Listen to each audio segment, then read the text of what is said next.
இப்போ ரீசெண்டாக நிறைய பேருக்கு பார்த்தீங்கன்னா டெங்கு ஃபீவர் பாசிட்டிவ் ஆகிட்டு இருக்கு. அதுவும் பார்த்தீங்கன்னா ரொம்ப க்ரௌடடாக இருக்கிற நெருக்கமாக இருக்கிற ஏரியாக்களில் கம்பெனிஸில் ஹாஸ்டலில் தங்கியிருக்கவங்களுக்கு நிறையா வருது. ஸ்கூல் குழந்தைங்களுக்கு வருதுன்னு வச்சுங்களேன். ஏன்னா லைட்டாக மழை பெய்ய ஆரம்பிச்சிருச்சு. ஸோ காமனாக வரக்கூடிய அப்பர் ரெஸ்பிரேட்டரி இன்ஃபெக்ஷன் சொல்லக்கூடிய தொந்தரவு, சளி தொந்தரவுகளும், இன்ஃப்ளூயன்ஸானால் வரக்கூடிய காய்ச்சலும் வருது. அது கூட டெங்கும் வருது. ஸோ ஒரு 3 to 5 டேஸ்க்கு மேலே கண்டினியூஸாக காய்ச்சல் இருக்குது அப்படின்னாலும் நீங்கள் பிளட் டெஸ்ட் எடுத்து பார்த்துருங்க. டெங்குங்கிறது டெங்கு ஹெமரேஜிக் ஃபீவர்னு சொல்லுவோம். டெங்குனால நம்ம உடம்புல வந்து பிளேட்லெட் ரத்த தட்டணுக்கள் குறைஞ்சு அதனால ரத்தம் வந்து உறையாமல் போய் உள்ளுறுப்புகளில் ரத்த கசிவு ஏற்பட்டு அதனால நமக்கு ஒரு இறப்பு வரைக்கும் நடக்கிறதுக்கான வாய்ப்பு இருக்குது. ஸோ அதை ரொம்ப ஆரம்பத்திலே ப்ரிவென்ட் பண்ணணும்.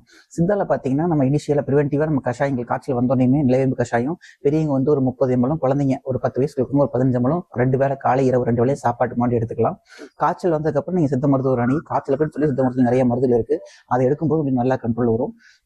அதே மாதிரி பார்த்தீங்கன்னா நீங்கள் சுயமாக மருந்து நீங்கள் வந்து மெடிக்கலில் கஷாயம் வாங்கி எடுக்கிற மாதிரி இருந்ததுன்னா உங்களுக்கு கேஸ்ட்ரைட்டிஸ் இருக்குது, அதாவது வயிறு எரிச்சல், நெஞ்சல் இருக்குது, வயிறு வலி இருக்குது, அல்சர் இருக்குது அப்படின்னு சொல்லி சொன்னீங்கன்னா இந்த மாதிரி தொந்தரவு இருக்காங்க டாக்டரை கன்சல்ட் பண்ணிட்டு அதுக்கு ஆல்டர்னேட்டிவாக வேறு கஷாயங்கள் இருக்குது, அதை எடுத்துக்கலாம். ஸோ நீங்கள் தன்னிச்சையாக போய் இது மாதிரி எடுத்து உங்களோட பிரச்சனையை அதிகப்படுத்திக்க வேண்டாம். ஸோ பி அவர் சேஃபாக இருங்க, கஷாயம் எடுத்துக்கங்க, நோயிலிருந்து தற்காத்துங்க. நன்றி.